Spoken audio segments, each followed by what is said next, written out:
All right, guys, Google reported earnings after market close today. Their overall revenue missed slightly, whereas earnings per share beat slightly, okay? And then their cloud revenue came in at 11.96 billion versus 12.19 billion that was expected.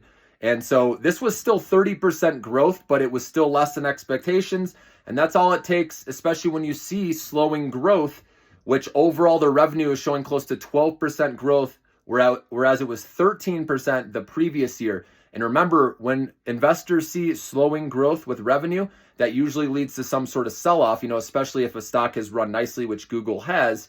And so I believe this will be short-term though, but do know that China's also investigating. I saw on the news this morning. So maybe they pay a fine, or I think that'll blow over with time. But the reason I will be adding a little more on the dip is because I like the Waymo sector. That's going to grow nicely over time, even though that's considered in their other segments, other bets segment that they report that missed expectations on this report as well, where it came in at about 400 million, whereas they're expecting about 616 million. But I do believe they're going to keep growing. They mentioned they're in Phoenix, Los Angeles, obviously San Francisco. They're going to be expanding to, Miami, Austin, Atlanta, I saw, and then also Tokyo. So first international expansion. So I like that story, and I know they're going to stay relevant with AI. They got obviously Google search, YouTube, which YouTube revenue actually slightly beat. Okay.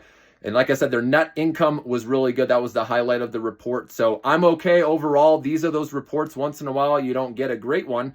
And that's where I think it's an opportunity, if you're a long-term patient investor, right, to buy the dip a few shares at a time, as the price goes down.